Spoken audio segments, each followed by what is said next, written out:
your stinking paws off me, you damn dirty ape! Bienvenue au podcast Premier Visionnement. The only good human is a dead human! Aujourd'hui, on parle de la franchise The Planet of the Apes. It's a madhouse! Bien entendu, avant de commencer à écouter le podcast, je vous suggère fortement d'écouter le film car on va spoiler le film complètement. Join the expedition. Yes, amusing. A man acting like an ape. Bonne écoute. Bienvenue en 1973. Aujourd'hui, on parle des Évadés de la planète des singes, sorti en 1971 et réalisé par Don Taylor, avec Roddy McDowall, Kim Hunter, Bradford Dillman, Natalie Trundy, Eric Braeden, William Wyndham, Sal Mineo et Ricardo Montalban. Je suis Mathieu et, s'il vous plaît, ne me référez pas comme un baladeur. Pas un baladeur, ça m'insulte. Le vrai terme, c'est podcasteur. En tout cas, je suis pas vraiment fâché, là, mais en tout cas, il fallait le dire. Alors, bienvenue dans la rétrospective de la planète des singes. Aujourd'hui, puis cette semaine, puis la semaine prochaine, on part là, comme la dernière trilogie là, de. En tout cas, moi, je vois ça comme une trilogie. Je vois comme les deux premiers films à part, puis après ça, je vois les trois autres films là, comme une trilogie pour la planète des singes. C'est ça. Ce qui va se passer, là, c'est que je devrais avoir l'épisode aujourd'hui, le quatrième film, là, un peu plus tard cette semaine, puis la semaine prochaine, on va conclure.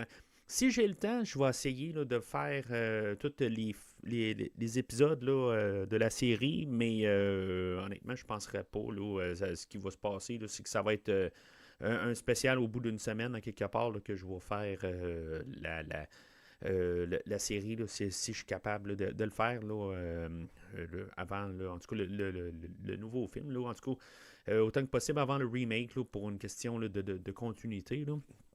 Mais c'est ça. Si vraiment j'ai le temps là, pour faire les 10 épisodes, ce que je veux faire pareil. Là. Mais bon. Fait que le film, la manière qui a été conçu, on a le réalisateur, là, pas le réalisateur, le producteur, là, Arthur B. Jacobs, que à la sortie là, du deuxième film. Sinon, même avant, là, il a envoyé un télégramme à l'écrivain là, du deuxième film, là, Paul Den, je pense qu'il s'appelait. Lui, il envoie un télégramme, fait que c'est juste quelques mots, là, souvent, là, puis là, c'était juste 4 mots, dans le fond, là, qui étaient écrits « Apes exist, sequel required ». Fait que c'est juste ça, tout simplement, c'est un message assez direct. Fait que lui, il s'est tourné là, vers l'écrivain du livre, là, Pierre Boulle, pour avoir des idées. Mais dans le fond, avec le film d'aujourd'hui, là, il s'est vraiment inspiré quand même là, de les parties qui n'ont pas pris dans le premier film. Fait qu'il a comme un peu réécrit là, toutes les parties qui restaient. Il les a adaptés, bien sûr, au film. Là, c'est pas pris directement, mais en ayant écouté le livre là, il y a quelques semaines, tout était frais dans ma tête. Puis en voyant le film aujourd'hui, là, il y a beaucoup d'affaires qui ont été inspirées là, du livre. Puis vraiment beaucoup. Là. En tout cas, moi, je vois beaucoup de liens. Peut-être que c'est pas voulu, mais je vois beaucoup de liens là-dedans. Puis c'est ça, ce qui est ironique, c'est que le screenplay qu'il a écrit, il va avoir appelé ça Secret of the Planet of the Apes, qui est le titre en français du deuxième film. Là. Je pense pas que ça a aucun lien avec ça, là. Mais ça aurait été drôle de voir ça si, mettons, le film Secret of the Planet of the Apes, ça aurait été le titre en anglais, c'est quoi qu'il aurait fait comme film aujourd'hui. Comment il l'aurait appelé, la version française, là, en tout cas, j'ai aucune idée. Fait que, mais c'est pas arrivé, fait qu'on ne sait pas, là. Mais j'ai juste trouvé ça bien intéressant. Fait que, après ça, c'était de revoir les acteurs, tout ça, puis ce qu'on va parler dans l'épisode d'aujourd'hui, mais essentiellement, on a travaillé très vite, là.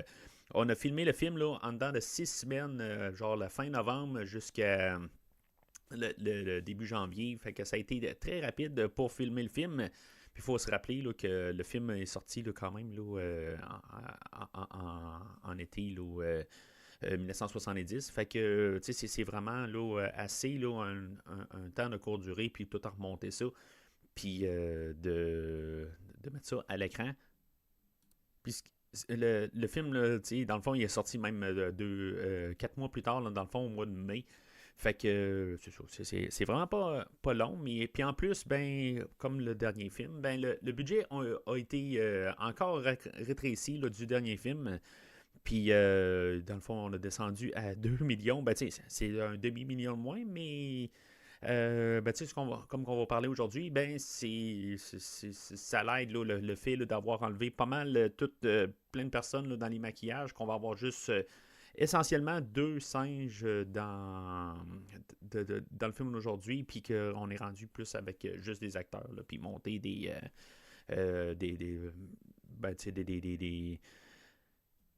des décors. Là. C'est ça. Fait que c'est moins cher, là, tout simplement. Faisant ça de même.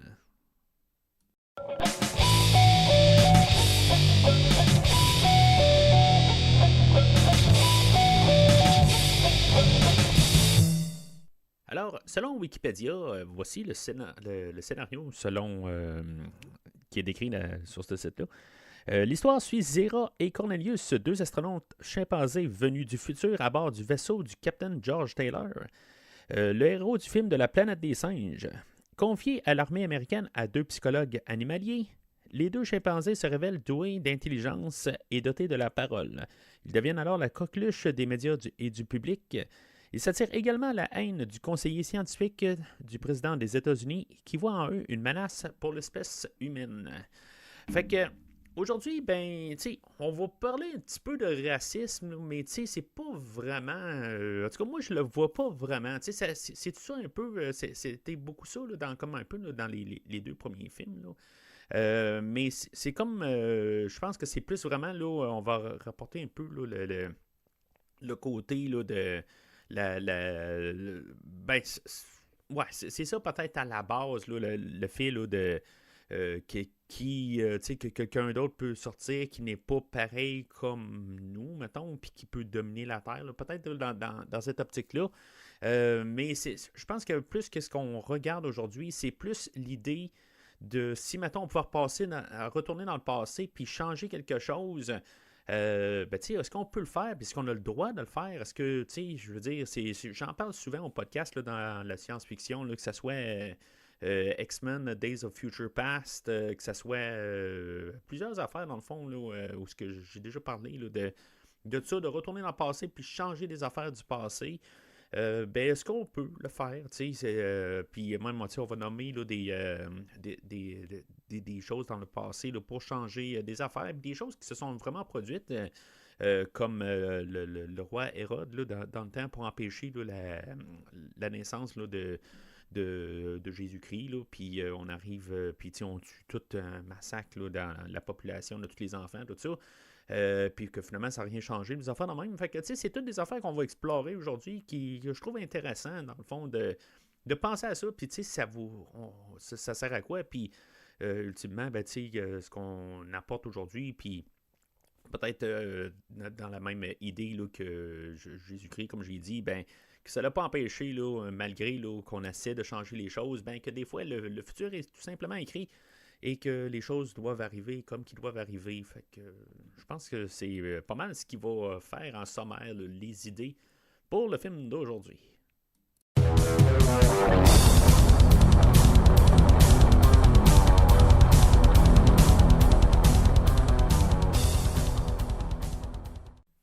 Fait que le film d'aujourd'hui, ben, comme j'ai mentionné là, dans les 2 derniers podcasts, je l'ai vu là, à l'époque, là, suite à mon visionnage en adolescence, là, un film que j'ai vu beaucoup par la suite, là, que j'ai vu comme autant souvent là, que pas mal toutes les suites qui vont suivre.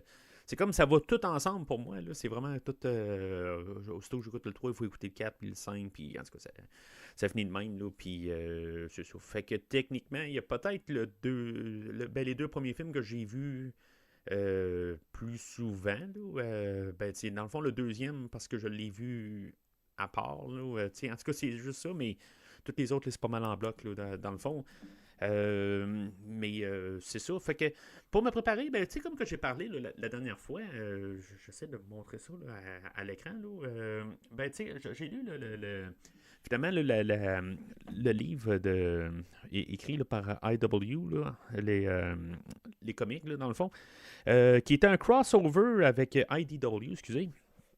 Il est un crossover avec la série de Star Trek que j'étais vraiment pas au courant, mais que finalement on a fait un crossover. Tu sais, c'est pas canon, là, je le sais, mais je l'ai lu quand même pour juste le fun, dans le fond. Là, je suis pas mal sûr que vous doutiez que j'allais le faire, mais en tout cas, fallait que je sache, dans le fond, qu'est-ce qu'on allait faire comme crossover. C'est très. Ben, tu sais, on essaie d'apporter un peu là, les affaires des deux univers. Ça fait quand même quelques jours que je l'ai lu. Là. Je veux dire, je l'ai lu assez rapide, là, tout d'un trait. C'est sûr qu'on apporte tout l'équipage là, de l'Enterprise originale. Puis.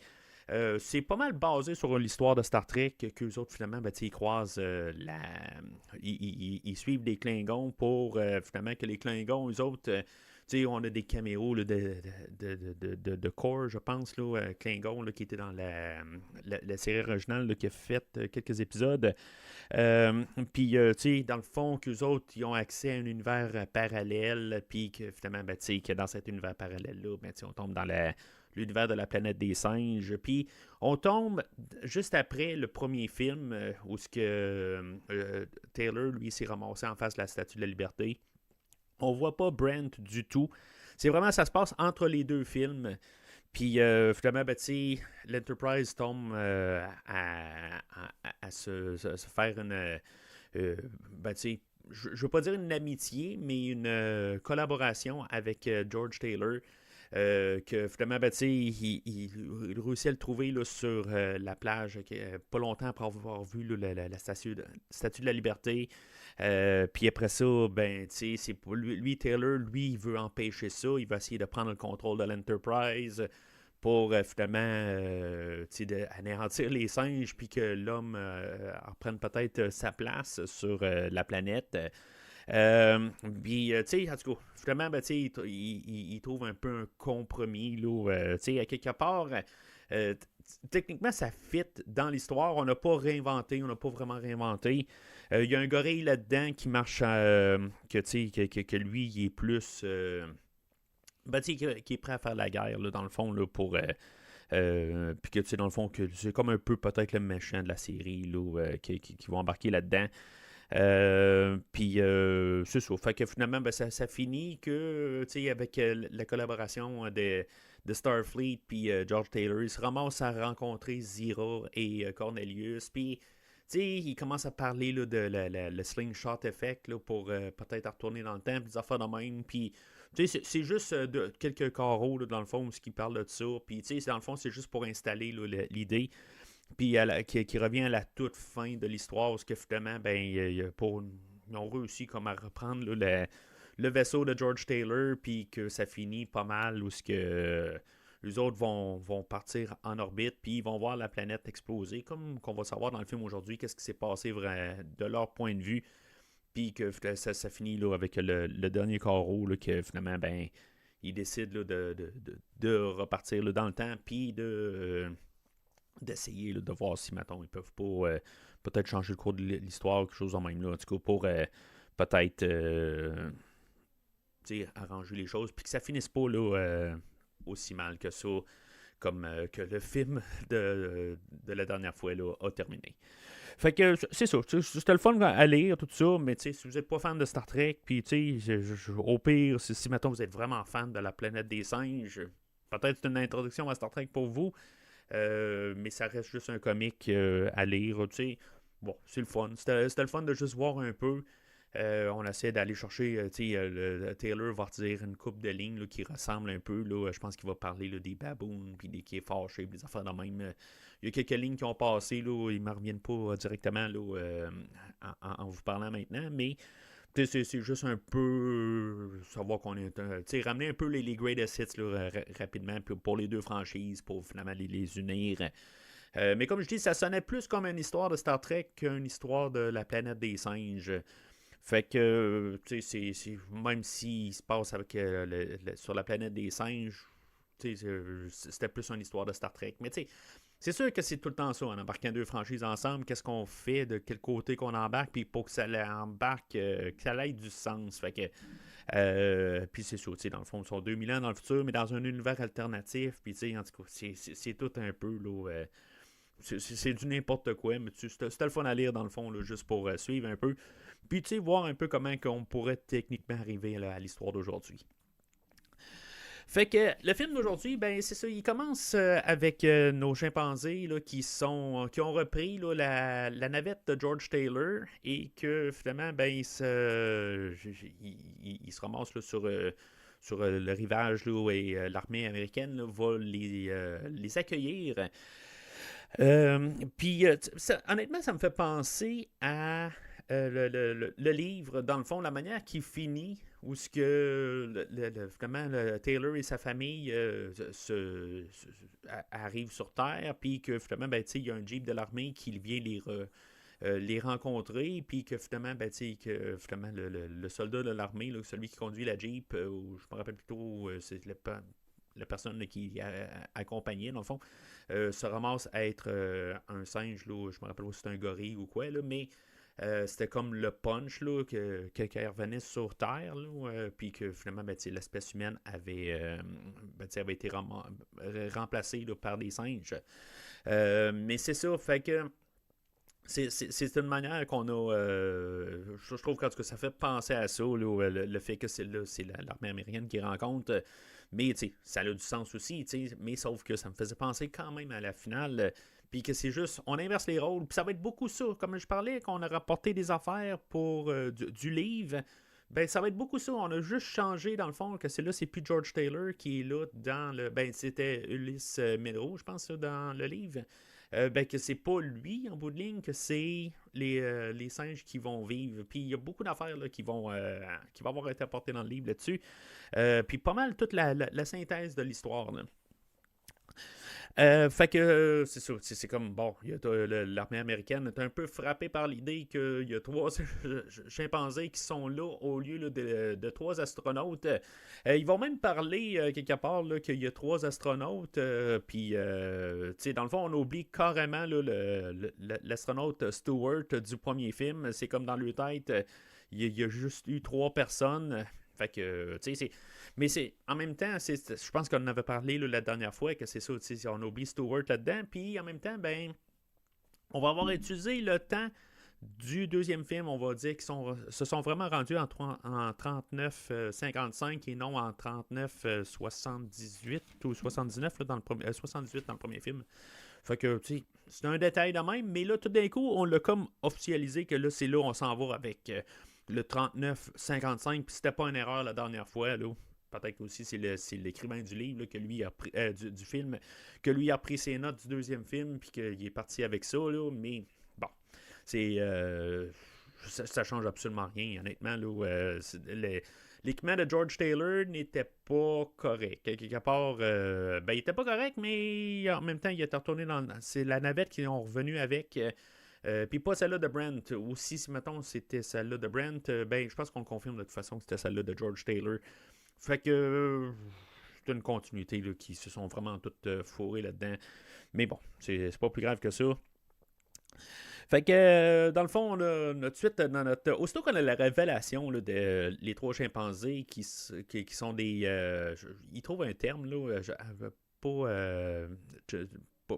mais pas astronaute, là, mais ils mélangent un peu les deux ensemble. Là, fait que je ne l'ai juste pas noté, malheureusement. Mais j'avais trouvé ça le fun. Là. Quand on les voit dans le fond, là, à la révélation, ben, on a bien sûr la musique de Jerry Goldsmith qui revient aujourd'hui. Je trouve ça drôle, tu sais, que sur tous les 4 disques, là, je pense, là, à partir du 2e, 3e, 4e et 5e, qu'on a accès à la trame sonore sur le disque lui-même. Je sais pas si on ferait ça encore aujourd'hui, en 2024. Là. Je fais une couple d'années que j'ai pas vu ça. Là, vraiment, la musique isolée là, comme track sur le disque, je trouve ça quand même assez le fun d'avoir ça. pour pouvoir l'écouter là, rapidement. Là, mais la trame sonore, j'ai remarqué aussi qu'elle se trouve sur Spotify. Là, fait que c'est pas une grosse révélation non plus. Là. Mais le fait de l'avoir quand même toute complète, au complet sur le disque. Là, mais Jerry Goldsmith qui revient encore une fois, qui se rajoute là, à toutes les fois que j'ai parlé de M. Goldsmith, comme j'ai dit là, la dernière fois, je savais même pas qu'il revenait pour le troisième film. Tu sais, Goldsmith, là, bien sûr, Star Trek, Rambo, Total Recall, Gremlins, dernièrement. J'ai parlé de Omen avec Christophe sur Fantastica. J'ai regardé sa filmographie, dans le fond, il a joué la musique là, sur plusieurs trames sonores. Là. C'est vraiment un gros ouvrage qu'il a fait. La trame sonore d'aujourd'hui va être peut-être plus. Il y a des fois que, honnêtement, je pensais plus à Jerry Goldsmith pendant que j'écoutais le film. Fait que il y a un bout où je me suis dit, ça ressemble un peu à la musique de Rambo. Il y avait comme 2-3 notes là, qui suivaient, là, puis ça ressemblait à Rambo. Puis pour finalement rallumer que c'est l'auteur de Rambo. Mais en tout cas, c'est ça. Fait que la trame sonore, mis à part qu'il y a une bass là, qui est dominante pas mal là, dans la trame sonore, qui fait peut-être 1970, bien sûr. À l'époque du film, qui fait peut-être un petit peu tranquillement plus disco, là, où qu'on s'en allait là, vers cette mode-là. Ben c'est ça. Tu sais, quelque part, c'est le fait de la bass, là, je trouve que ça fait plus que le film va être moins sombre que les deux derniers films à cause là, de cet instrument-là qui a été rajouté dans la trame sonore. Puis, mais tu sais, il faut remarquer que la trame sonore, je regardais le personnel, il y a juste 9 personnes qui sont dans l'orchestre, là, dans le fond. Tu sais, c'est comme un film qui est quand même assez reconnu. C'est une franchise qui rapporte beaucoup d'argent. C'est sûr que tu sais, les revenus baissent à chaque film. Mais, tu sais, il y a quand même 12 millions là, de recettes là, pour le film d'aujourd'hui, qui est quand même phénoménal là, à l'époque. Fait que, tu sais, je veux dire, on fait juste baisser quand même les coûts, on sauve un peu là, des scènes un peu partout, mais ça se voit, puis, tu sais, avec l'orchestre, là, ben, tu sais, à l'oreille, on s'en rend compte que l'orchestre est quand même pas très, très grosse, mais, tu sais, on fait quand même, là, on va en tirer un maximum, là, dans le fond, de cet orchestre-là. Mais c'est ça, en tout cas, fait que... notre trio est apporté là, dans les quartiers généraux là, de l'armée. Puis, dans le fond, ils sont étudiés ou ce que, dans le fond, ils vont se rhabiller. Puis, ils vont trouver ça louche. Il y a un acteur là-dedans que j'ai remarqué, là, à peu près au même temps, l'année passée, là, je parlais de Blade Runner. Il y a un acteur... qui apparaît là, dans le film d'aujourd'hui, là, qui était très... Ben, dans le fond, il y avait genre 35 ans à l'époque, là, je pense qu'il est né en 1935, puis que c'est lui qui va donner là, l'orange au chimpanzé. Là, l'acteur là, Emmett Walsh, je me suis dit, ben c'est le fun de voir un visage que je reconnais. Là. Il y en a une couple que je pense que je reconnais là, en voyant le film. Mais c'est ça, en tout cas, lui, je me suis dit, voyons, il me semble qu'il me dit quelque chose. Ben, c'est ça, j'en ai parlé de Blade Runner l'année passée. Puis c'est ça, en tout cas, fait que c'est juste une remarque de même. Fait que les chimpanzés, les autres, ils se mettent à l'aise dans le fond. Les autres, tu sais, ils les mettent dans des cages. Tu sais, eux autres, l'armée américaine les rencontre, puis tu sais, ils savent pas exactement c'est quoi, tu sais. Fait que ils découvrent un peu sur eux autres. Mais les chimpanzés, c'est ça. Leur idée, c'est de pas parler, puis tu sais, dans le fond, qu'ils se passent pas comme l'inverse de George Taylor. Ça va être Zira là-dedans qui va être pas mal le trouble à fête là-dedans, si je me trompe pas, là, quelque part. Là, en tout cas, c'est. Je pense que ça irait bien si c'était juste Cornelius qui décidait de prendre plus sa place à quelque part, mais Zira est toujours offusquée par tout. T'sais, aussitôt qu'on va parler là, de Gorée, ben, elle va se fâcher. Elle va donner un peu, pas un aperçu, mais l'armée américaine va se poser des questions en voyant... ils vont arriver sur quelque chose, puis c'est elle qui va réagir tout le temps à chaque commentaire, des affaires de même, puis c'est elle qui va souvent s'échapper Ce sera pas long, dans le fond, éventuellement, là, comme le film va avancer, que le docteur Osline, ben lui, il va se rendre compte que c'est pas mal. C'est quasiment un livre ouvert, puis que dans le fond, il peut l'exploiter pour savoir pas mal tout ce qu'il veut savoir. Fait que ça va être ça qu'on va savoir tout de suite en partant. Bien sûr, ben c'est ça. On a l'actrice là, Kim Hunter qui est revenue pour le personnage de Zira. Dans le fond, elle était réticente à revenir un peu là, dans le film précédent.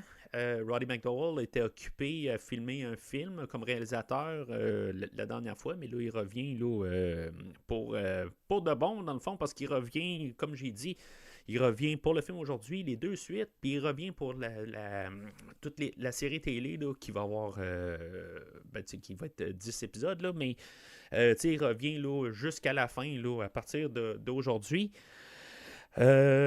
Puis, ça va être la force du film, honnêtement. Là, ça va être ces 2 acteurs-là qui vont. C'est vraiment centré. Là. On a le personnage là, de Milo là, qui est interprété là, par Sal Mineo, que lui. Bon, on va avoir créé ce personnage-là pour montrer que c'est un savant scientifique. On va avoir réécrit beaucoup d'affaires de toute façon dans le film aujourd'hui pour trouver un peu une manière là, d'apporter l'histoire. Des affaires que, bon, OK, on le sait pas, mais même s'ils savent pas, ben, c'est nous autres qui ne savons pas qu'est-ce que les singes savent, mais,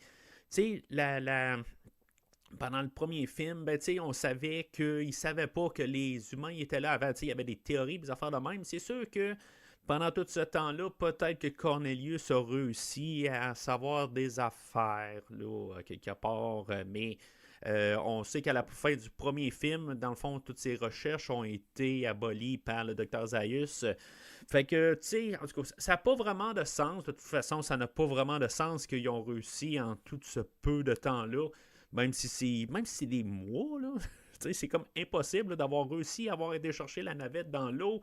Après ça, la sortir de là, comprendre comment que la navette fonctionne. Puis, je veux dire, il ne faut pas penser à ça. Honnêtement, là, c'est du n'importe quoi. Je veux dire, c'est comme il faudrait que ça soit passé là, pendant des années, là. Puis, même, c'est impossible. Je veux dire, en se disant vraiment les vraies choses. Là, si ça aurait été aussi facile que ça, sortir la navette, je pense que Taylor s'est arrangé quelque part pour pouvoir aller chercher sa navette puis repartir, là, sachant que peut-être tout était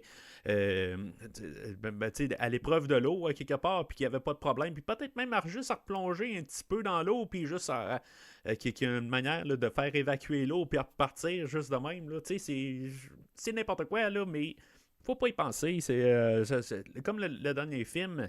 Il faut donner quand même toujours un peu quelques minutes au début du film là, de trouver là, un peu le fond de l'histoire pour que ça ait du sens. Puis, moi, en tout cas, c'est comme ça que je regarde ça. C'est sûr que dans un temps d'aujourd'hui, j'accepte moins ça. À l'époque, je vais le prendre un peu plus. Peut-être que c'est un côté là, où je donne plus de respect là-dessus, à la nostalgie, puis j'ai un petit peu plus de misère aujourd'hui. Mais bon, OK, c'est une franchise de toute façon qui a réécrit les affaires dans la première suite, puis aujourd'hui, il va réécrire des choses, puis la semaine prochaine, de mémoire, il réécrit quelques petites affaires, puis il va tout le temps faire ça un petit peu. C'est toutes des petites adaptations, mais ce sera pas le fond. Ben, oui, c'est le fond de l'histoire, mais c'est pas le. C'est pas comme tout d'un coup, ils réécrivent quelque chose comme que de vraiment dominant là, que dans l'histoire. Comme dans le principe là, que ils n'ont pas enlevé là, la mort de Taylor. Les affaires de même, là, ils gardent quand même là, tout ce qui a été qui s'est passé, mais c'est comme les détails qui ont été réécrits pour pouvoir ramener le film. Là. C'est plus ça. Des fois, là, c'est ça, justement, on va avoir enlevé tout quelque chose là, qui est comme gros central. Je comprends que là, il y a des affaires, c'est parce qu'on n'a pas le choix d'apporter les personnages puis leur rapporter quelque chose pareil pour le savoir du futur, puis les affaires de même. Fait que, c'est comme ça serait vide. C'est comme tout d'un coup, ils peuvent rien.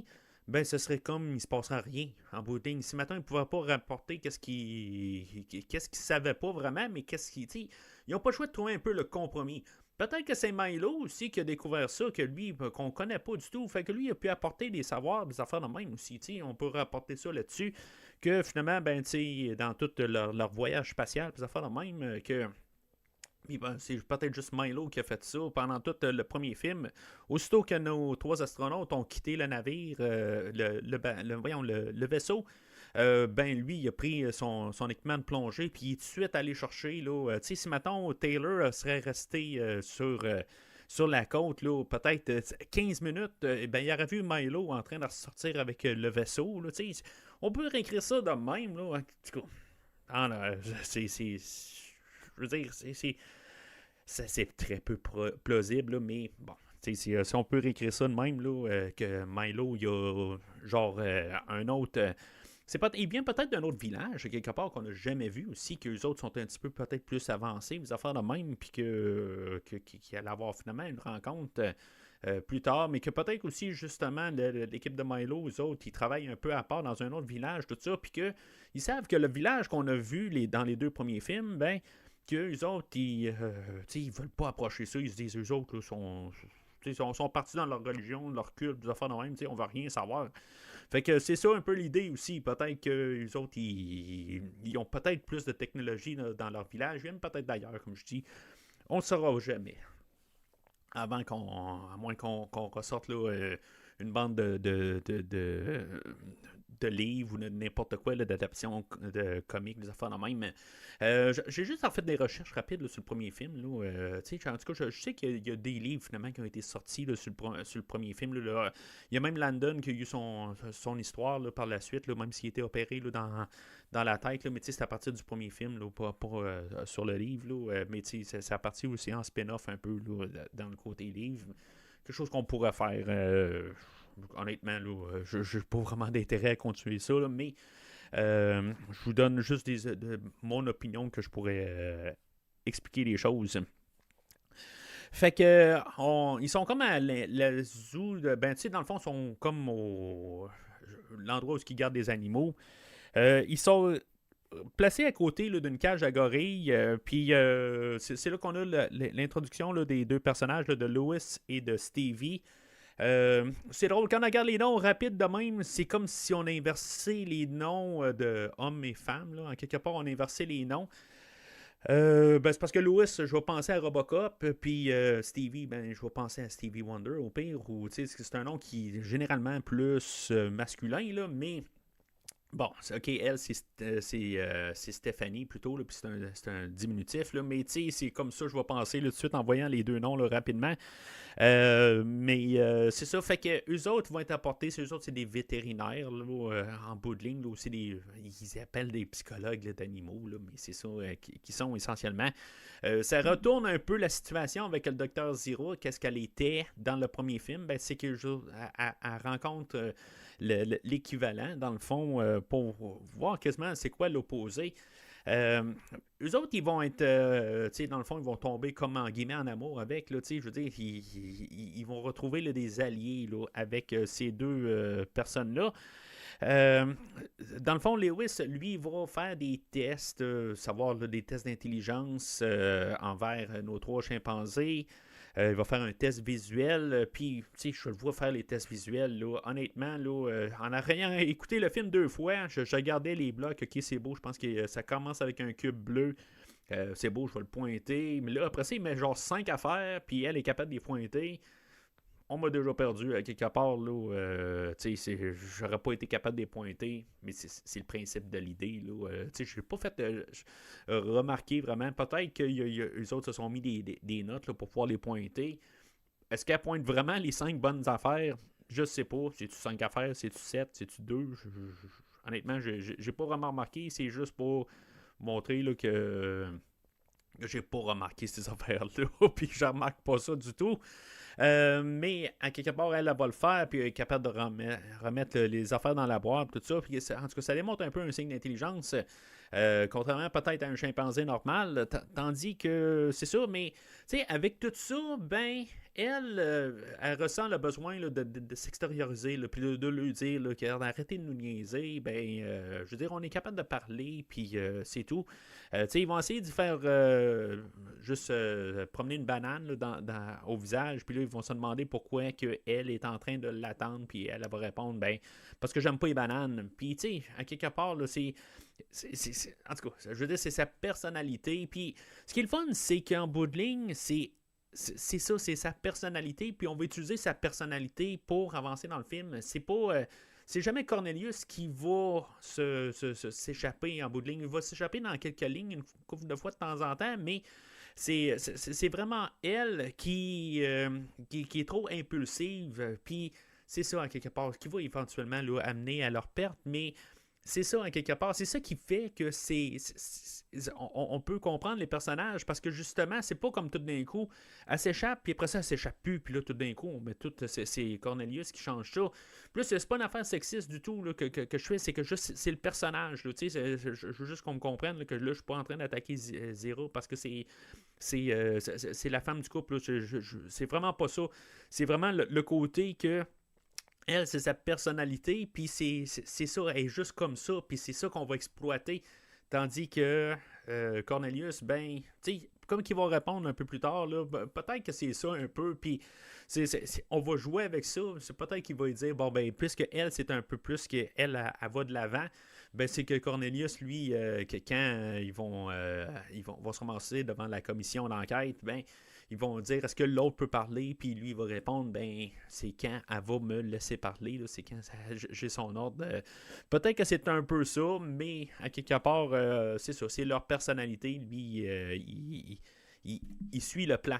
Mais elle, c'est ça, tu sais, est impulsive, puis c'est ça. Mais tu sais, on peut tout à fait la comprendre quelque part en étant à sa place. Ben, tu sais, Taylor l'a fait dans le premier film. Lui, je veux dire, il voulait parler, il voulait, tu sais, comme à quelque part, essayer de comprendre un peu le monde alentour de lui. C'est pareil pour eux autres. Ils veulent comprendre, ils veulent s'allier avec ce peuple-là. Ils veulent pas rester renfermés, ils veulent pas être mis avec les autres singes. Ils veulent vraiment avoir, tu sais, ils veulent avoir une harmonie avec le peuple des humains. Alors, après la mort de Milo, ils se sont apportés là, une commission d'enquête. Dans le fond, là, leur amitié avec Stevie et Lewis, s'améliore, tout ça. Fait que, ils deviennent comme un peu leur avocat d'un côté. Le personnage de Lewis, qui est joué là, par Bradford Dillman, qui est un acteur qui avait commencé dans les années 50, qui a remporté là, un prix là, comme meilleur acteur là, avec ses collègues là, de ce film-là, là, comme Orson Welles. En 1959, je crois. Là, en tout cas, je veux dire, dans le fond, il avait quand même une bonne carrière, mais éventuellement, il a quitté ça.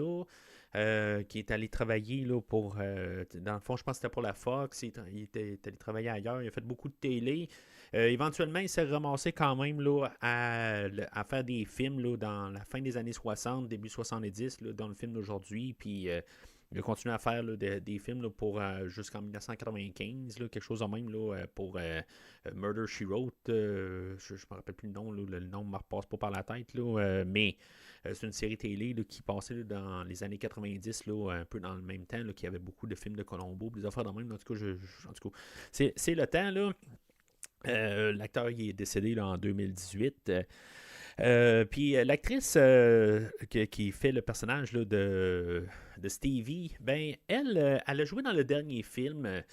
Puis elle va jouer dans les deux prochains films que je vais parler. Dans le fond, tu sais, puis dans le fond, c'est comme ça vient de me frapper au visage là, en voyant là, sa filmographie en tant que telle. Puis je pense que j'avais déjà remarqué que c'était la même actrice pour qu'on avait eu là, dans le deuxième film plutôt, qui dans le fond là, qui mourait, là, qui était dans son bain, là, puis dans le fond qu'elle s'avait enlevé la vie.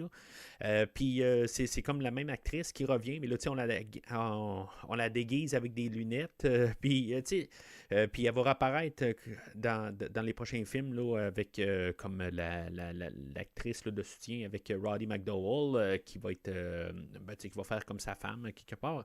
Tu sais, la raison pourquoi elle va continuer, en tout cas, je veux pas être méchant là-dedans, mais c'est parce qu'elle est mariée avec le producteur Arthur P. Jacobs qui produit la série. Fait que, tu sais, dans le fond, c'est une belle porte d'entrée pour elle, mais c'est ça, c'est pas elle la principale.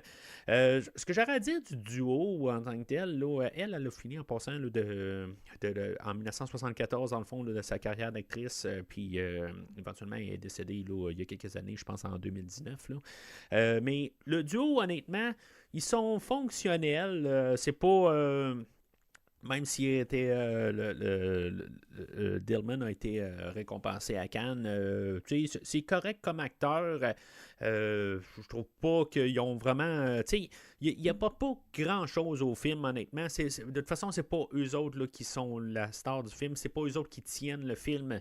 Ils sont là comme soutien avec Kim Hunter et Roddy McDowall. Notre duo là, de chimpanzés, là, Roddy McDowall et Kim Hunter, eux autres, ils se sentaient quand même assez isolés là, pendant le film. Là. Dans le fond, ils étaient les deux seuls en maquillage là, pour pas mal toute la production. Fait que c'est sûr que c'était un petit peu plus différent pour eux autres. Ils se sentaient vraiment isolés des autres.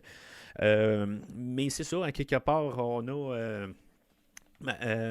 Kim Hunter, elle, en tout cas, était contente là, d'être tuée à la toute fin, là, éventuellement, là, dans tout ça. Là, probablement justement pour éviter là, toute l'isolation là, de tout ça. Fait que c'est ça, sont interrogés là, par la commission d'enquête. Il y a des fois que Zira, elle va trébucher dans tout ça. C'est là qu'on va avoir l'introduction là, du docteur Osline qui est joué là, par l'acteur là, Eric. Voyons, j'ai pas son nom en face de moi là. Eric Braeden, que lui, vous avez peut-être vu, là, si vous écoutez Les Feux de l'amour, c'est devenu un acteur dominant là-dedans, là, quelque part, là, qui devait juste apparaître là, juste pour quelques épisodes, finalement, on l'a gardé pour la suite. Vous avez vu Titanic, qui joue dedans, il fait le personnage là, de John Jacob 4, quelque chose de même, là, en tout cas, on le voit là-dedans. Honnêtement, je dis ça, c'est parce que je l'ai lu, je m'en rappelle vraiment pas, j'écoute pas Les Feux de l'amour, fait que j'ai aucune idée. Lui, dans le fond, peut-être que ça a rapport avec pourquoi qu'on a choisi cet acteur-là. Lui, il est né en Allemagne, fait que, tu sais, je veux dire, on est plusieurs années après la Deuxième Guerre mondiale, mais je ne sais pas si, mettons, on a choisi un acteur, puis on y met un nom allemand un peu, peut-être pour que subtilement, oui, c'est beau. C'est pas une question là, de racisme ou pas, mais pour peut-être montrer que on n'est pas supposé lui faire confiance. Moi, c'est comme ça que je vois ça pour l'époque, là, en 1970, pour apporter ça. C'est-tu ça, c'est-tu pas ça? Je le sais pas, mais moi, honnêtement, je pense que ça fait partie. Puis c'est rien contre l'acteur en passant. Je veux juste mettre ça très clair. Là. Je pense que vraiment, du côté scénario, c'est ça qu'on a pensé avec le nom Asline. Honnêtement, avant de faire ma recherche là, sur l'acteur, je savais pas. C'était en voyant le nom, je me suis dit, c'est pas pour rien qu'on place ça à Asline. C'est pas un Monsieur Smith ou c'est pas. Il n'y a pas un nom là, atypique américain. On a choisi ça. Fait que d'après moi, ça a rapport avec ça. Lui, il va être pas mal le Dr Zaius, dans le fond, le remplaçant pour Dr Zaius. Puis, dans le fond, lui, il va penser à l'humanité quelque part là-dedans.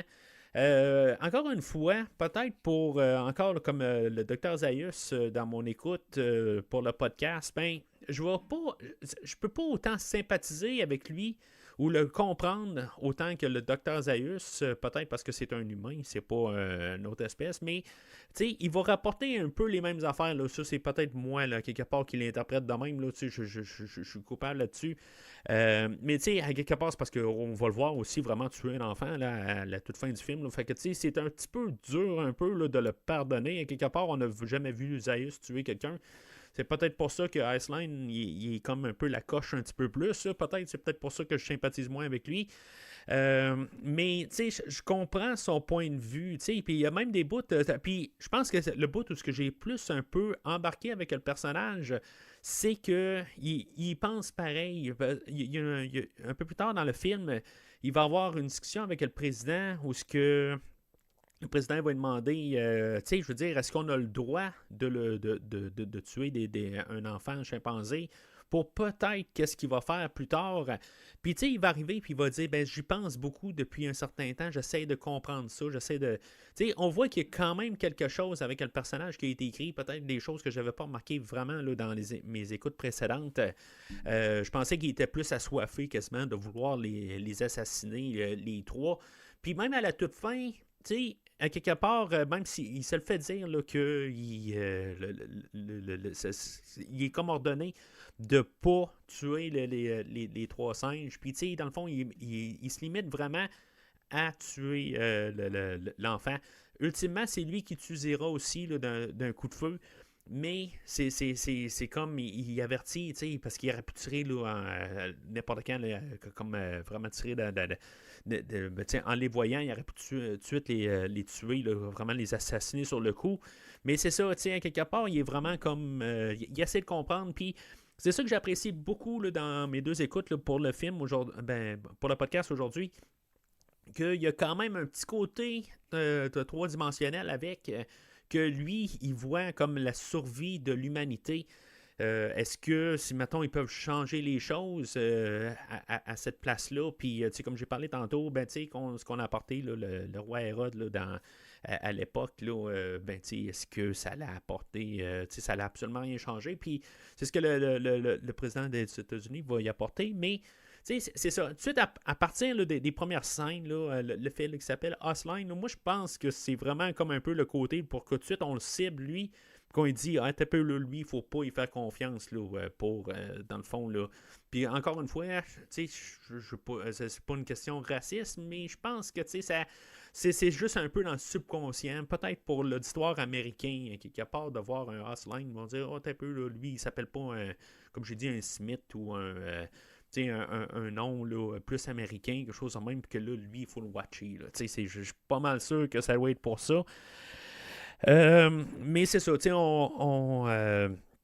mais même peut-être le président, ben c'est ça, ils vont quand même apporter là, essayer, là, ils vont jouer dans des terrains grisâtres, puis bien apporter. Puis je trouve quand même que c'est assez, c'est bien pensé en bout de ligne avec la commission, là, le film et les commentaires sont faits là-dessus, quelque part sur le racisme, des affaires de même. Fait que, pour apporter ça en toute transparence, je trouve ça le fun dans le film aujourd'hui, là, la commission d'enquête, que des fois ils posent des questions, puis c'est quelque part de comprendre. Puis ils sont pas partis là, en guillemets en guerre contre les singes qui éventuellement vont peut-être dominer la Terre, tout ça. Puis ils sont pas partis en guerre avec ça. Ils veulent comprendre c'est qui ont en face d'eux autres.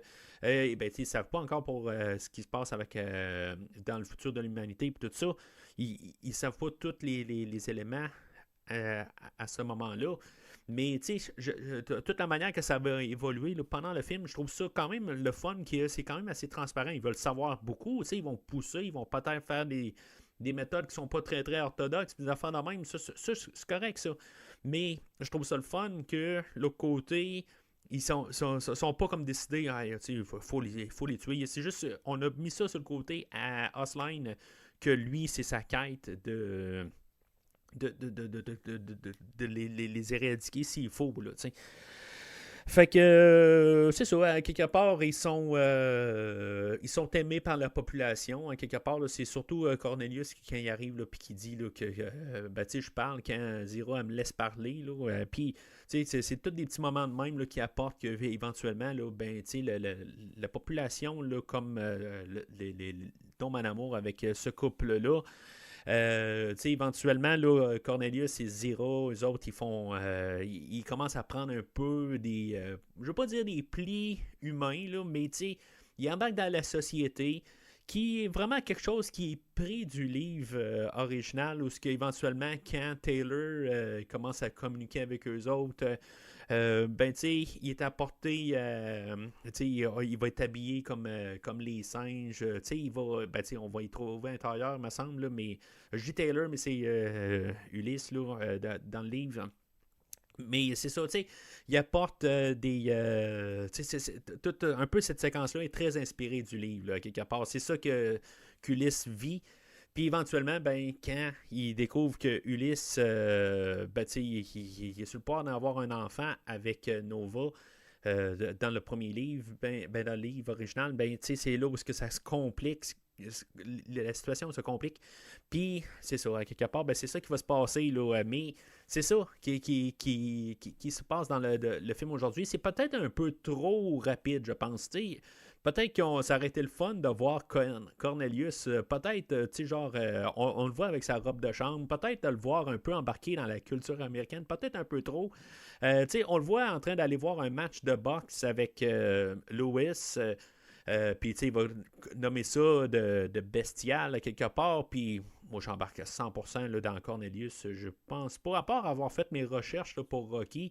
Je suis pas. Où est-ce que je me suis tapé quand même toute une soirée là, à écouter juste des matchs de boxe là, pour vraiment embarquer dans ce mode-là. Là, quand j'ai couvert les Rocky, là, il y a pas loin d'un an et demi là, que j'ai fait la rétrospective. Mais c'est un sport que je n'aime pas vraiment, honnêtement, là, parce que c'est ça, justement. C'est pas. J'aime mieux la lutte en tant que telle. Là, où ce qu'il y a, c'est. En tout cas, peu importe, c'est un autre débat, là. Mais c'est ça. Fait que j'aurais aimé ça qu'il embarque peut-être un petit peu plus dans la culture, quelque part, qu'il y ait peut-être. Parce que là, dans la manière où c'est apporté, où ce que même Zira, elle est dans un club de femmes féministes, puis que. Il embarque là-dedans, puis ça serait été le fun que ça évolue un peu plus. J'aurais aimé ça voir la série télé spin-off de la semaine ou une saison spin-off là, de voir leur vie au quotidien. Là. En tout cas, ça aurait été drôle. Là. Ben, je ne sais pas si je voudrais vraiment voir ça, là, mais vous comprenez ce que je veux dire, quelque part, là, qu'ils apprennent à juste comme à changer, puis que finalement, ben, la vie vienne les rattraper au visage. Ça se passe très rapide, où là, on découvre que Zira est enceinte, puis que là, dans le fond, ça commence à... on se pose des questions, quelque part, c'est quoi que cet enfant-là va... c'est quoi que ça représente pour le futur de l'humanité, pour eux autres? Est-ce que c'est la poule avant l'œuf ou des enfants de même, tu sais? Ça, c'est des affaires que c'est toujours un peu pour la croyance de l'espace-temps, du voyage dans le temps. Qu'est-ce que ça fait? Est-ce que ça a toujours été comme ça? Est-ce que tout le temps, Zira et Cornelius revenaient dans le temps? Puis, à partir de là, ben, c'est là que la domination des singes a commencé. Mais tu sais, à quelque part, si ça commençait à quelque part, ben tu sais, je veux dire, c'est comment que ça s'est rendu là? Tu sais, c'est ça, à quelque part, est-ce que le temps est droit? Ou des affaires de même, y a-tu un multiverse, ou ce qu'on embarque tout le temps là, dans ce temps-ci? Je pense peut-être que oui, mais en tout cas, là-dedans, moi, honnêtement, je plusieurs théories. Ça a comme tout un peu de sens pour moi, là. Mais, en tout cas, je vais emporter pour la franchise, quelque part, là, je vais tout de suite un peu en parler là, de la manière là, que moi je vois ça. Là. Moi, je pense que vraiment, on vient de recommencer un nouveau timeline qui ne sera pas pareil comme le temps. Puis je pense que c'est ça qu'ils vont faire. Là. Je veux dire, plus tard, je pense que le monde ne sera pas muet. Par contre, quand eux autres, ils reviennent dans le temps, puis c'est ça, dans le fond, on va avoir un temps, puis qui va se terminer, dans le fond, avec la série télé. Plus tard, par contre, quand on va voir le nouveau timeline là, avec le film là, de James Franco, ben, je pense que ça va être le temps initial. En tout cas, moi, je vais embarquer ça de même. Je ne suis pas certain si c'est ça qui est officiel, mais je pense que c'est ça, honnêtement. Là. En tout cas, moi, je vais embarquer avec cette mentalité-là que le temps initial, la manière que ça fonctionne pour que les bientôt 9 films de cette franchise-là fonctionnent ensemble. J'exclus le remake là, de 2001. Ben c'est comme ça, à quelque part. Fait que là, tu sais, on est comme plus tard dans le temps. Là. Puis éventuellement, là, en 2011, je pense, là, avec Rise of the Planet of the Apes, ben, on va revenir comme au tout début. Là. Puis après ça, ben, c'est, pour la garder chronologique, on va garder Rise of the Planet of the Apes, Dawn, War, film de 68, ben Kingdom dans le fond. Puis là, c'est ça, dans le fond, Kingdom, qu'est-ce qu'ils vont faire à quelque part? Ça, je sais pas. Ça, c'est une autre affaire. Mais tu sais, on va embarquer les 5 films les 5 films, tout ça. Puis dans le fond, ce qui va être le plus avancé, ben, ça va être la série télé. tout cas, moi, c'est comme ça que je vois ça. On verra bien. Mais je vous lance déjà ça comme pensée, quelque chose que je vais probablement répéter là, quand je vais couvrir Rise of the Planet of the Apes, que dans le fond, pour l'instant, je vous l'annonce tout de suite, Christophe est supposé venir me rejoindre là, pour ce podcast-là, éventuellement, à moins d'avoir un contre-temps quelque part.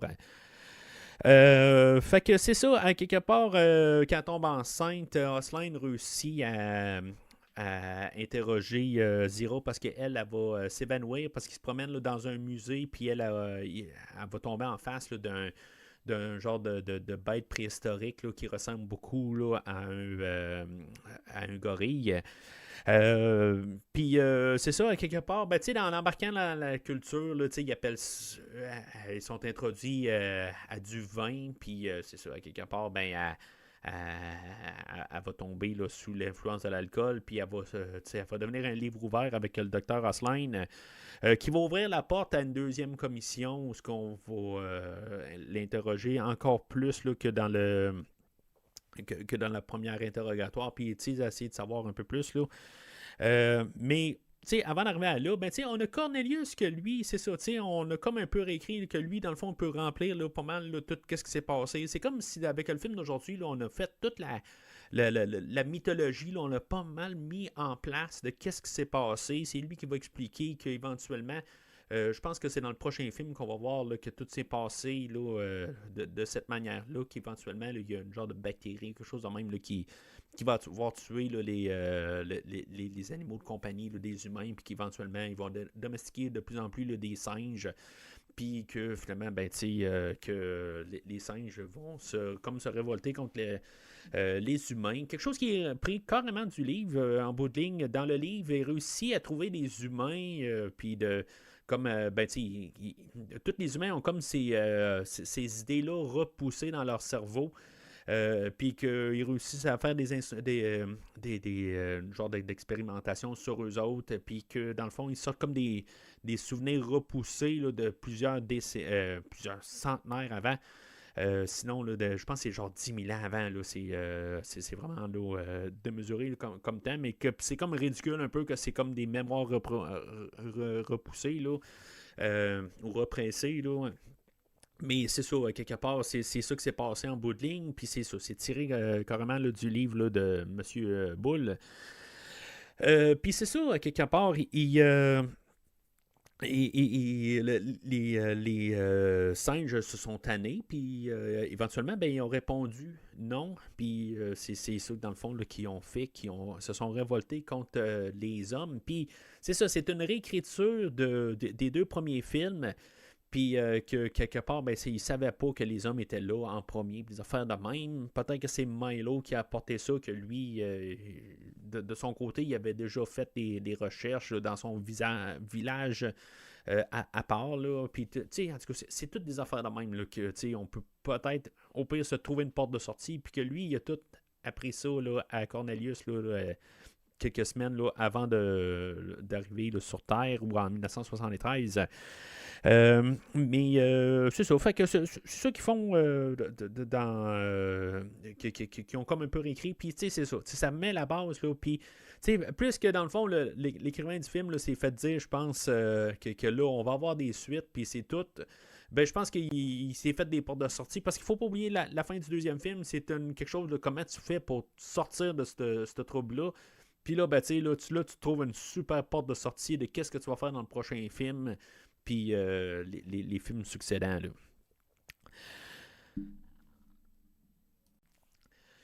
Fait que après la deuxième commission d'enquête, c'est là qu'il est pas mal là, décidé qu'on va tuer là, l'enfant là, de Zira et de Cornelius.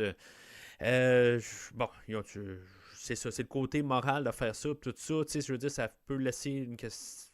Qu'est-ce que ça va apporter? Là? Puis c'est ça. Fait que c'est sûr que Zira et Cornelius, là, ils ne trippent pas là-dessus, tout ça. C'est naturellement, c'est leur enfant.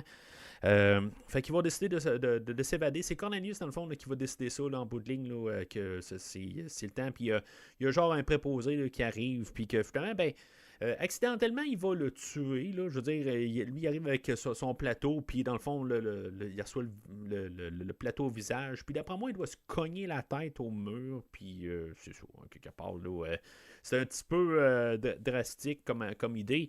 Parce qu'en tant que tel, moi, honnêtement, si maintenant on aurait voulu peut-être passer là, que Osline, c'est vraiment un vilain, peut-être qu'on aurait pu, une manière, tu sais, qu'il aurait été juste blessé, mais que Osline c'est trouvé une manière d'achever le préposé. Ça aurait été une manière, je pense, d'apporter ça, puis montrer que Osline était peut-être plus méchant qu'un autre. Mais bon, c'est pas ça qu'on essaie d'apporter. J'aime pareil la manière qu'on a apporté ça pour le Dr. Osline, mais je me dis, tu sais, on aurait pu faire ça un petit peu pour switcher les affaires, mais sinon, ça aurait été, je pense, trop un vilain, tu sais, vraiment juste vilain pour être méchant, puis tu sais, quelque part, là.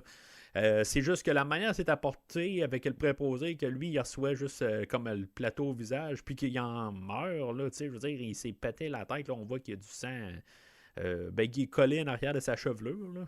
En tout cas, c'est pas très très convaincant comme marque de.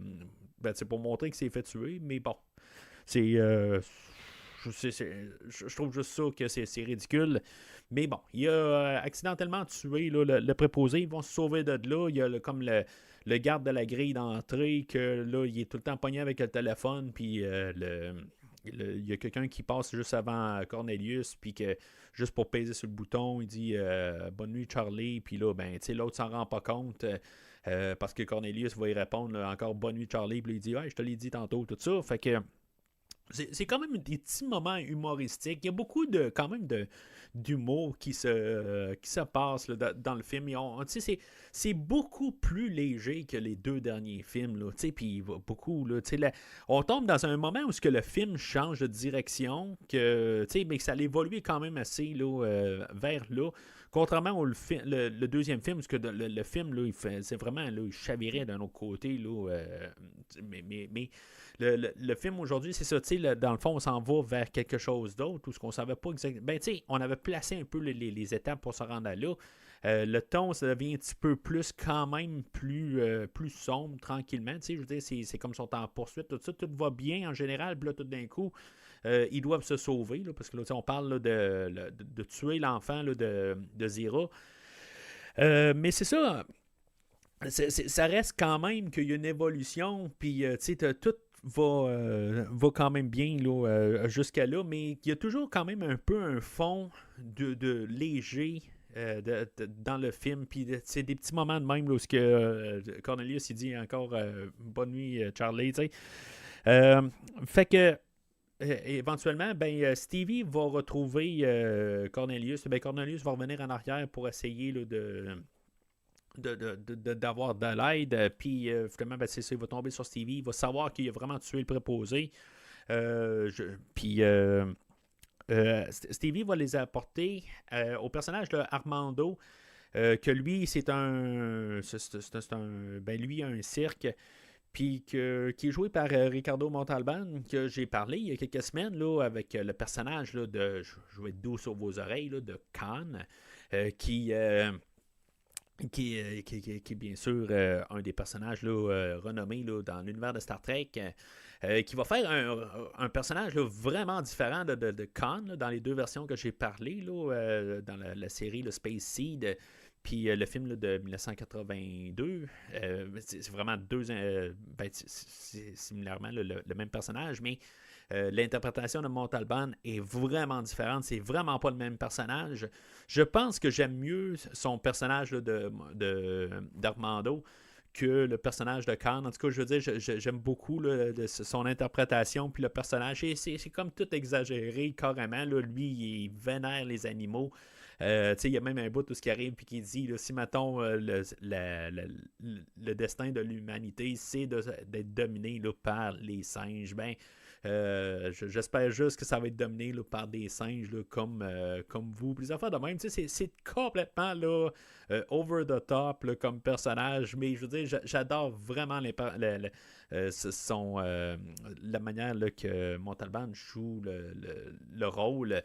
Puis, tu sais, je veux dire, je trouve que ça école bien. En tout cas, en tant que tel, je pense que, je veux dire, je vais voir Montalban plus comme le personnage d'Armando là, à l'avenir. Ben, je pense que ça a pas mal tout le temps été ça, là, en bout de ligne. Je pense que je le vois là-dessus. C'est sûr que là, dans la culture générale des films, il est reconnu pour Cannes, mais le personnage d'Armando, je veux dire, ça y colle très bien, là, comment qu'il l'interprète. Là-dedans, ben c'est ça, tu sais, on peut le voir un peu arriver, là, dans le fond, où il y a un gorille qui a... pas un gorille, un autre singe qui a accouché là, d'un autre chimpanzé là, quelques semaines avant. Là, le singe, là, Héloïse, puis son enfant Salomé.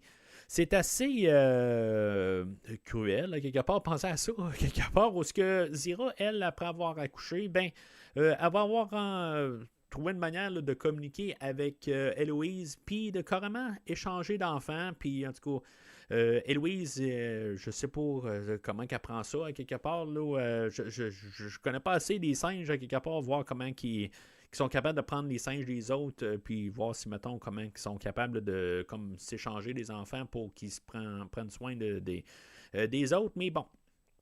Je pense qu'Héloïse, honnêtement, je pense que c'est un acteur qui est là-dedans, puis je pense pas que c'est vraiment un vrai singe qui est là. Ça a l'air vraiment là, d'un humain. Puis c'est la première fois où ça va plus me déranger, honnêtement. Là, si ça l'est, là, si maintenant c'est un vrai singe, là, ben, je suis désolé quelque part. Là, parce que on avait le gorille au tout début, là, qui était clairement un autre personne là, qui était dans un costume de gorille.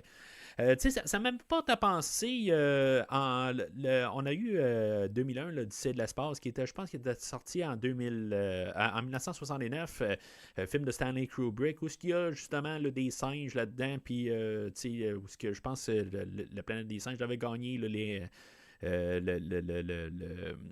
le score là, où on avait fait posthume, ben pas posthume, mais plus tard une manière de récompenser là, les maquillages là, de la planète des singes. Puis, dans le fond, il n'y a pas eu vraiment de reconnaissance là, pour les singes là, de 2001, l'Odyssée de l'espace. Puis, dans le fond, on sait que Stanley Kubrick, c'est un gars qui est très, très maniaque là, dans ses films, qui est très perfectionniste. Puis, j'ai écouté le 2001, l'Odyssée de l'espace, là, il y a quelques années. Je l'ai écouté, je pense, juste une fois. Dans sa totalité. Là, je l'avais vu par bout, là, mais dans sa totalité. Puis je trouve que visuellement, c'est un film qui tenait la route. Mais puis, je dis même visuellement, là, plein d'années plus tard, là, plusieurs décennies plus tard, ben, tu sais que ce film-là tient la route. Là, c'est quelque chose que je trouvais de vraiment là, spécial, là, vu le temps, tout ça. Mais bon, mais que c'est ça. C'est juste que on dirait que faire des gorilles ou les vrais, là, de manière, c'est vraiment difficile de les faire à l'écran puis qui ont de l'air crédibles. Mais faire des singes humanoïdes, ben c'est là qui je trouve que ça va bien marcher. Leurs costumes aujourd'hui, bien que je pense qu'ils ont probablement pris les mêmes costumes là, que dans les deux premiers films, on dirait que, je sais pas, on dirait qu'ils ont l'air plus collés. Ils ont l'air, il y a une manière qui a changé visuellement un peu là, les costumes à Cornelius et à Kim Hunter, ben à Zero plutôt. Là. En tout cas, je veux dire, on dirait que le masque est collé à leur visage, puis il y a comme dans leur front, là, il y a comme une ligne quelque part, on dirait que ça décolle, des affaires de même. Là, il y a quelque chose que j'ai remarqué que je n'avais pas remarqué là, les deux dernières fois. Bon, sais-tu que le masque il est plus capable de coller, il est plus adhérent ou quelque chose de même, là, parce qu'on est rendu quand même 3 ans là, après là, qu'on a créé ces masques-là. C'est-tu une nouvelle technologie en tant que telle là, qu'on a essayé là, de refaire des masques, puis puisqu'on a coupé dans les budgets, ben, on a moins d'argent pour faire ces masques-là. Je sais pas. Je trouve juste qu'il y a une petite affaire là, qui ont changé dans leur maquillage, là, tout simplement. Mais c'est peut-être rien. Là. Je veux dire, c'est peut-être que je le remarque là, puis je l'avais pas remarqué là, la première fois là, aussi. Là. Mais bon, fait que eux autres vont se réfugier là, dans le cirque de Armando et éventuellement, ben, c'est ça, Zero va accoucher, elle va échanger l'enfant. Mais ça techniquement, on est supposé de juste avoir ça là, dans la tête. Qu'est-ce qu'ils se sont dit entre Héloïse et Zero? On n'est pas supposé le penser, mais c'est comme, c'est fort suggéré là, en voyant les enfants, tout ça. Puis finalement, ben, ça va aller à la toute révélation, là, à la toute fin du film. Que finalement ils ont échangé là, de leur enfant. Euh, mais c'est ça, fait que éventuellement, ben, ils vont partir de là parce que Osline, il fait des recherches. Là, c'est, bon, ben, une fois qu'ils se sont évadés, ben, où est-ce qu'ils peuvent aller? Ben, on a le gars qui a fait les interrogations, là, l'interrogatoire là, pour la deuxième commission, que lui, tout d'un coup, il dit ça de même, ben, tu sais, ils se sont sauvés, probablement qu'il va aller se sauver avec d'autres singes, quelque chose de même. Je sais pas s'il disait ça en blague. Mais tu sais, à quelque part, une fois qu'Aslan il dit ben oui, c'est ça, on va fouiller tous les zoos, puis on va fouiller tous les cirques, puis n'importe quoi où il y a des animaux. Puis, tu sais, le gars de la commission, ben tu sais, il a l'air tout fier là, d'avoir trouvé ça, là, vraiment juste comme tout d'un coup, comme réponse instantanée. Mais c'est ça, tu sais, c'est toutes des petites affaires des fois qu'on en remarque. C'est comme un peu plus tôt, là, on avait le prêtre là, dans la première commission où ce que il a su que les Cornelius et Zira étaient mariés, puis il a l'air tout révolté tout d'un coup. Vous êtes mariés, c'est quoi cette affaire-là? Puis, mettons, là, vous réécoutez le film, là, vous voyez le prêtre, là, je veux dire, faites juste le regarder pendant toute la première commission. Là, c'est vraiment drôle, là, à quelque part. Il est tout bien insulté, là, que lui, il était, ben, tu sais, je sais pas que, dans le fond, là, c'est pas béni par l'Église catholique ou quelque chose de même, là. En tout cas, c'est vraiment, là, c'est vraiment drôle à voir. Je vous invite à réécouter le film, là, juste pour voir cette scène-là. Mais c'est ça. Fait que, éventuellement, là, ben, Louis va diriger là, notre couple là, de s'en aller au port et que finalement, ben, il y a un gros navire là, où ils peuvent peut-être se réfugier là, pendant une semaine. Puis après ça, revenir voir Armando. Et que les autres, ils vont partir, là, je pense qu'ils s'en vont en Floride. Ils s'en vont ailleurs, dans le fond, là, qu'ils peuvent partir avec la troupe Armando. Fait qu'il faut juste qu'ils durent à peu près une semaine là, à aller se cacher. On sait qu'on nous a dit qu'un mois plus tard, c'est ça, Armando partait. Fait que, mais sauf que c'est juste le temps un peu là, que les recherches là, ils s'apaisissent, là, puis qu'à quelque part, ils disent bon, on a perdu la trace, éventuellement, on va peut-être avoir un peu là, une piste, mais ils vont se cacher au port. Mais c'est ça là-dedans, ben, ils s'en vont vers là. Zira, elle a ben, Cornelius, lui, il va trimballer beaucoup d'affaires, mais elle, Zira, ben, elle va trimballer son enfant, puis en même temps, ben, elle va trimballer aussi un gros sac, mais éventuellement, ben, elle va laisser tomber le sac. Puis le sac va être retrouvé là, le lendemain, où on va avoir les travailleurs là, de l'endroit qui vont avoir trouvé le sac, qui vont donner une piste. Je sais pas si ça a du sens, là, mais c'est peut-être en voyant qu'est-ce qu'il y a dans le sac aussi, ils se sont dit, ben, c'est un petit peu étrange comme chose, mais en même temps, peut-être qu'ils ont vu à la télé qu'ils recherchaient les chaînes, des affaires de même, là, puis fait que ça leur a donné une piste. Osline va trouver l'équipe, les travailleurs, puis finalement, ben, il va regarder un peu alentour, puis il va voir que le port est pas loin, puis en tout cas, il y a un super flair pour se dire, ils doivent être au port. Bon, ok, c'est un port abandonné, là, où il y a des bateaux abandonnés. En tout cas, c'est pourquoi qu'il pense à cet endroit-là spécifiquement, là. Il va y aller là, juste pour regarder, puis finalement, il va se rendre compte que Cornelius, il est en train de se promener là, sur le bateau de même. Je sais pas, c'est surtout le premier bateau en arrivant là, quand tu es au port, ben, pourquoi que je veux dire, tu te promènes dessus de même. Tu sais, sors la nuit un peu, regarder. Je sais que sur un bateau, là, j'ai déjà eu en tout cas, je veux dire, juste pour une job là, d'une semaine, là, j'avais travaillé sur un bateau là, au port de Québec, juste pour une semaine, là, pour aider à attacher. En tout cas, il fallait qu'ils te ramènent là, des bateaux là, sur, je pense que c'est en Angleterre, quelque chose de même. Là, les bateaux avaient été vendus, puis dans le fond, ils ont embarqué des bateaux sur un autre super gros bateau, puis il fallait attacher tout à l'intérieur, tout ça, mais je peux vous dire qu'il fait noir dans un bateau, là, c'est pas aussi clair qu'on voit, là, même dans le jour, là, si mettons il n'y a pas de lumière, là, je veux dire, c'est fermé là, dans un bateau, là, ça me fait tout le temps penser à ça. À cette heure, je veux dire, j'ai passé une semaine là-dedans, mais si, mettons, là, je veux dire, la clarté fait juste rentrer, là, c'est sûr que là, c'est des bateaux abandonnés, il y a peut-être un petit peu plus de trous, là, mais puis, c'est tout créé là, sur des soundstages, là, c'est des plateaux, là, Mais c'est ça, à quelque part, je comprends que si, mettons, la nuit, là, ça doit être noir total là, sur ces bateaux-là. Mais pourquoi qu'ils sortent dans le jour où ce qu'ils pourraient se faire apercevoir? Tu sais, sont comme en mode survie. Là, tu sais, il faut qu'ils se cachent. Là, tu sais. Puis, tu sais, on le voit qu'il y a quand même de la circulation pas trop loin. Là. Fait que, tu te caches. Tu te promènes pas là, sur le bateau là, en plein jour. Puis c'est fatal, dans le fond. C'est carrément fatal où ce que Osline va voir que Cornelius se promène. Puis c'est ça, éventuellement, ben, il va se ramasser sur le bateau. Puis c'est ça, comme je dis tantôt. Est-ce que Osline, il veut vraiment tuer les trois? Ben c'est ça, il s'est fait dire par le président, regarde, on va juste les trouver, puis après ça, ben, on va voir qu'est-ce qu'on va faire, tout ça. Mais c'est Osline que lui, il décide. Il veut être sûr que ça se fasse. Je pense que c'est ça un peu là, qui est un peu là, traumatisant, quelque part, de voir qu'il va tuer l'enfant carrément. Là, je veux dire, une fois qu'il a l'opportunité, il va le descendre. Là. Ce qui n'était pas sa job à lui en tant que tel. Là, sauf que l'autre côté, ils sont vus comme quoi? Sont-ils vus vraiment comme citoyens? Sont-ils vraiment vus comme ayant des droits? On n'a pas vraiment trop été là-dessus dans le film aujourd'hui. En tout cas, j'ai pas vraiment remarqué. Mettons, il y avait des droits. Contrairement à ce qu'on a fait là, dans La planète des singes avec les droits de Taylor. Puis, on n'est pas allé trop sur cette partie-là. Mais c'est ça reste que c'est des personnages qu'on connaît depuis le premier film, puis que quelque part c'est atroce ce qu'ils font là, que lui quelque part il va tuer l'enfant de même là.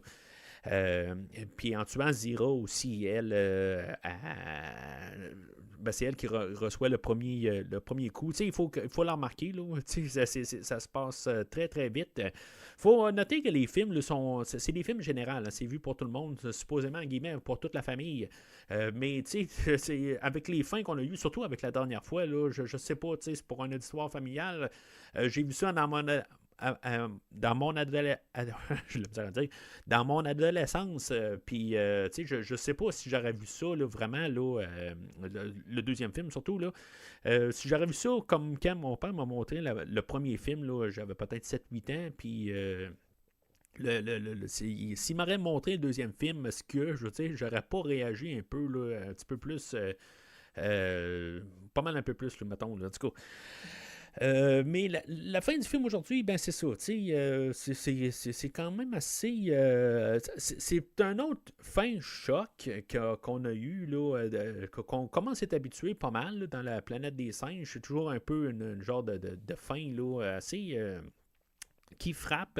C'est pas dans le même genre je veux pas dire le même niveau, mais c'est pas le même genre de choc qu'on a. Comme qu'on a eu là, dans les deux derniers films. C'est comme on a eu un punch à la fin du film, le film original de 68 avec la Statue de la Liberté. On a eu la fin du monde, carrément. Là, c'est comme over the top, c'est une suite, fait qu'on en met plus, là, mais là, la fin, je veux dire, c'est une fin qui est triste. C'est horrible. Je veux dire, c'est la fin qui me touche le plus, honnêtement. Je trouve que c'est la fin que, on a nos personnages qu'on a qui ne méritaient pas à ça. Puis que finalement, mais qui se font tuer, dans le fond, juste pour des croyances qu'en bout de ligne, qui sont rien là-dedans. Puis, quelque part, est-ce qu'ils vont devenir des martyrs, tout ça, je veux dire, je ne me rappelle pas à 100% des détails dans le quatrième film. Est-ce qu'il il va y avoir... je sais que les humains... sont comme tout le temps à la recherche de trouver si, mettons, il y a un singe qui va commencer à parler, puis des affaires de même. Mais, tu sais, y a-tu des retombées là, de Zira et de Cornelius? Ça, c'est quelque chose là, que j'aimerais ça juste en vérifier, que je vais écouter là, le quatrième film. Mais, en tout cas, Cornelius, lui, ça me fait penser un petit peu à King Kong 1976, où il y a des hélicoptères là, qui viennent... dans le fond, là, tout le monde a trouvé, là, je sais pas pourquoi, comment ils ont fait pour se ramasser là, tout sur le quai, puis dans le fond, ils se ramassent tout là. Il y a les. Osline, lui, dans le fond, il a envoyé un message là, pour dire qu'ils ont peut-être trouvé, mais tu sais, je veux dire qu'ils envoient toute l'artillerie, ils envoient l'armée, puis ils envoient des hélicoptères, tout ça. Fait que je suis pas sûr si c'est les hélicoptères qui tuent Cornelius ou c'est le monde qui sont à terre. Là. Je pense que ça va être écrit dans le prochain film, honnêtement. Je pense pour ça que je pense qu'il y a le monde qui sont à terre qui tire Cornelius. Quand lui, il a tué le personnage de Hostline, dans le fond, il a tué le méchant du film. Dans le fond, il y a un revolver parce qu'il avait demandé à Lewis de s'armer si des fois ils doivent mettre fin à leur jour. Là, c'est un peu sombre comme idée, là, mais c'est-tu là pour se défendre, quelque chose en même? Là, tu dis ça pour ça, est-ce qu'il y aurait vraiment, il serait descendu, quelque chose en même? Là? Mais ils savent qu'ils vont se faire descendre. C'est ça. C'est vraiment c'est horrible. Là. Fait que c'est ça, en bout de ligne, ben Cornelius se fait tuer, je veux dire, il se fait tirer, puis il va. Pour être sûr qu'on sache qu'il est mort, là, je veux dire, il va tomber là, du haut du bateau, puis il va descendre 2-3 étages. C'est vraiment atroce. Nos personnages qu'on connaît, ben, je veux dire, ils sont morts, puis c'est une belle manière, c'est une belle mort, le côté où ce que Zira, elle va finir, c'est cute, là, je sais pas comment dire ça, là, c'est pas beau, là, mais qu'elle va finir, elle va coller Cornelius, puis ça va finir là. Mais elle a tiré comme le bébé là, dans l'eau, tout ça, on est supposé trouver ça, c'est plate, dans le fond, là, c'est Salomé, là, le bébé d'Héloïse là, qui s'est fait tuer. C'est horrible, là. Honnêtement, je veux dire, c'est pire que le dernier film, même si c'était plus over the top, tout ça, mais je trouve que c'est tout ce qui se passe là, dans la dernière minute du film, là, avant Armando, là, avant la révélation que finalement le bébé Milo a survécu. Toute la dernière minute, là, je trouve ça là, capoté, voir ça, là, toute la tuerie, tout ça. C'est juste 2 personnes, là, 3 avec le bébé. Mais c'est comme ça m'affecte plus que ça a affecté là, les 2 fins des 2 premiers films. Fait que c'est ça. On a dans le fond la révélation là, que finalement, si mettons on l'avait pas compris avant, que finalement le bébé Milo, il a survécu.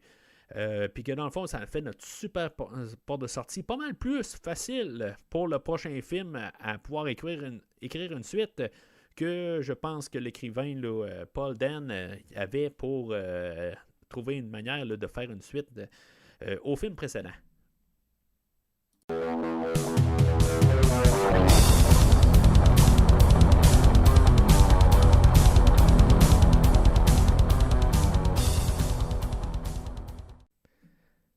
Alors, en conclusion, c'est un film qui est solide. Je veux dire, à quelque part, c'est tout un peu l'idée là, de vraiment. On nous apporte nos personnages là, de Cornelius, de Zira, puis que, dans le fond, ils vont remplacer Taylor du premier film. Dans le fond, c'est un peu la même affaire, mais comment que la société de voir juste l'autre optique, où ce qu'on a apporté là. Au lieu d'avoir apporté un astronaute qui est planté au milieu d'une civilisation de singes, on a les singes qui sont rapportés dans la civilisation des hommes. Puis je trouve ça le fun, à quelque part. Je trouve juste un peu l'idée là, de voir comment que l'homme, je veux dire, dans le fond, il ne sait pas quoi faire, il ne se donne pas d'option vraiment. Je veux dire, on va sauter un peu pas mal trop vite, peut-être aux conclusions pour la fin du film. Qu'on essaie de ne pas prendre de chance, mais éventuellement, on va avoir tous les films par la suite là, pour prouver que ça ne valait pas la peine. Peut-être que justement, ça aurait inversé les affaires, que ça aurait montré que l'homme était peut-être plus sympathisant avec ça, puis que qu'il était mieux là-dedans. Mais bon, c'est une affaire qu'on pourrait penser, mais c'est ça que ce film-là apporte comme idée qu'en bout de ligne, la tragédie va frapper éventuellement. Fait que, honnêtement, c'est un verre. C'est un film que, je sais pas si c'est aussi solide que les 2 premiers. Je pense que c'est mieux que le dernier film. C'est un film que je peux plus endosser. Je pense que j'avais donné un jaune au deuxième film. Mais je suis dans le territoire vert. Là, mais le deuxième film, officiellement, je donnais un jaune, mais je donne. Moi, personnellement, c'est des films que j'aime beaucoup. Là, en tout cas, le premier et le deuxième. Puis le film d'aujourd'hui, c'est ça, il apporte une autre dynamique en étant quand même assez fidèle à ce qu'on a fait, tout ça, mais même avec certaines réécritures, mais c'est un film que je trouve très solide, puis que j'endosse pleinement. Honnêtement, en tant que film, peut-être que le film original est le film le mieux fait, là, c'est le mieux produit, c'est le mieux, c'est un meilleur film là, pour sa globalité. Mais le film d'aujourd'hui, il la cote. Honnêtement, là, il fait juste la coter là, en tant que juste la manière qui a été écrit, puis qu'est-ce qu'il apporte, tout ça. C'est un film là, que j'endosse là, pleinement. Là, puis c'est ça que ça apporte là, en bout de ligne. C'est que c'est trois films que le premier film, je le vois pas tout seul, fait que j'écoute le deuxième film. Et en écoutant le deuxième film, ben ça l'apporte à écouter le troisième film, puis à partir de là, ben je vois comme les deux prochains films. Ça veut pas dire que je les endosse, pareil comme le deuxième film, mais ça l'apporte à ce que, bon, ben tu sais, on est parti sur cette lignée-là, puis dans le fond, ça me force tout le temps à écouter. Je les écoute tout le temps, là, un à la suite de l'autre, là, c'est immanquable. Fait que c'est tout pour aujourd'hui. Là. Au prochain podcast, ben, on va parler là, de la conquête de la planète des singes qui est sortie l'année suivante. Puis c'est ça qu'on va parler, là, ce qu'on va avoir fait la suite de ça.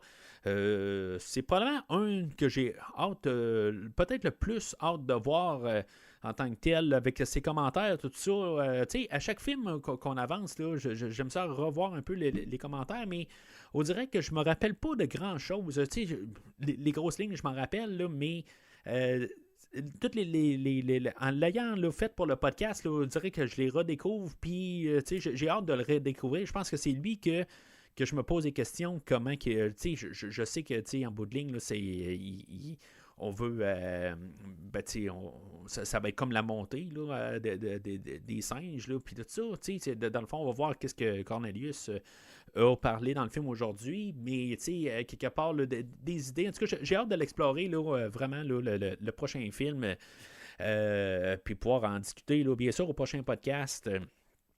Fait que au prochain podcast, d'ici le prochain podcast, ben, n'hésitez pas à suivre sur les réseaux sociaux, Facebook, Twitter et Instagram le podcast et commenter sur l'épisode d'aujourd'hui. N'oubliez pas de mettre un pouce ou un cœur ou un n'importe quoi dans le fond sur l'endroit où est-ce que vous voyez le podcast. Ça l'aide toujours au podcast.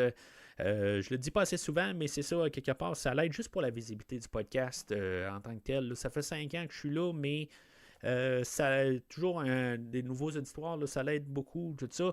Si c'est la première fois que vous écoutez le podcast, ben je vous invite à suivre sur les réseaux sociaux, comme j'ai mentionné.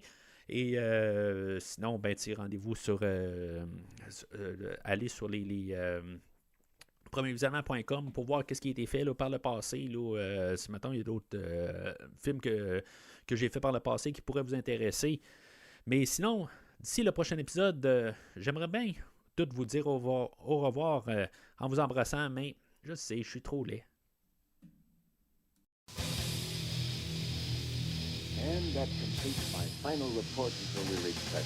Merci d'avoir écouté cet épisode de Premier Visionnement. J'espère que vous vous êtes bien amusés. Je vous donne rendez-vous la semaine prochaine pour la couverture d'un autre film. Si vous voulez entre-temps regarder le catalogue complet du podcast et télécharger des épisodes passés, rendez-vous sur premiervisionnement.com.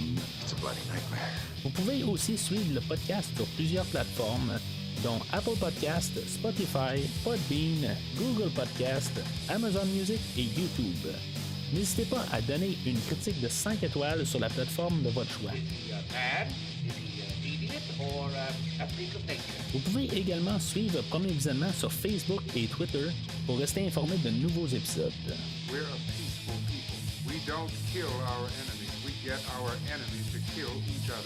Premier Visionnement a besoin de votre aide pour grandir. Vous pouvez partager le podcast avec vos amis qui s'intéressent au cinéma de tout genre. Le podcast a également besoin de votre support monétaire pour continuer. Avec un don de 10$ pour un ou 25$ pour 3 films non franchisés disponibles sur Netflix ou n'importe quel support nécessitant pas un achat, le podcast s'engage à couvrir votre choix dans les 3 mois pour vous remercier de votre don. En espérant vous voir au prochain épisode. You maniac! You blew it up! Oh, damn you! God!